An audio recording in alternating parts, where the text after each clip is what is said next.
కడప జిల్లా బద్వేలు మున్సిపాలిటీలోని కార్మికుల సమస్యలు ఆగస్టు 1వ తారీఖులోగా పరిష్కరించాలని, లేకపోతే నిరవధిక సమ్మెలో వెళ్తామని సమ్మె నోటీసులు కమిషనర్కు మున్సిపల్ కార్మికుల సంఘం నాయకులు అందజేశారు.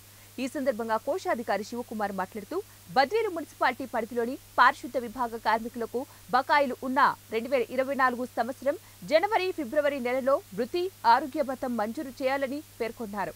అదనపు పారిశుద్ధ కార్మికులకు రావాల్సిన 3 నెలల బకాయిల వేతనాలు మంజూరు చేయాలని, పారిశుద్ధ విభాగంలో చెత్త తరలించే వాహనాలకు పూర్తి స్థాయిలో మరమ్మతులు చేయించాలని, వాహనాల మరమ్మతులలో జరుగుతున్న అవినీతి అక్రమాలను నివారించాలని, ప్రభుత్వ నిబంధన ప్రకారం పెరుగుతున్న పట్టణ జనాభా ప్రకారం పరిశుద్ధ కార్మికులను పెంచాలని పేర్కొన్నారు.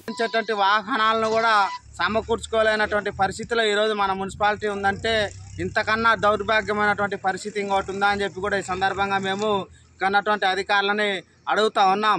చెత్త తరలించేటటువంటి వాహనాలను కూడా పూర్తి స్థాయిలో మరమ్మతులు చేయకుండా కేవలం నామాత్రంగా మరమ్మతులు చేయిస్తూ ఉన్నారు. అదేవిధంగా వాహనాలలో పనిచేస్తున్నటువంటి కార్మికులకు కూడా గ్రూప్ ఇన్సూరెన్సులు లేవు, వాహనాలకు ఇన్సూరెన్సులు లేవు. అదేవిధంగా కార్మికులకి పనిచేసేటువంటి క్రమంలో నాణ్యమైనటువంటి పనిముట్లను కూడా సక్రమంగా ఇవ్వటంలే, చీపుర్లు కూడా ఇవ్వడంలే.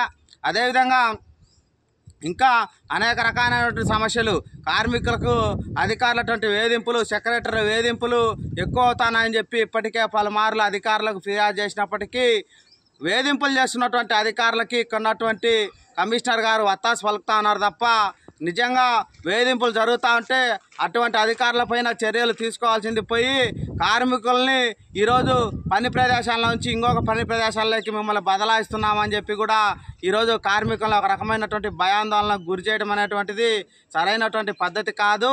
ఇప్పటికైనా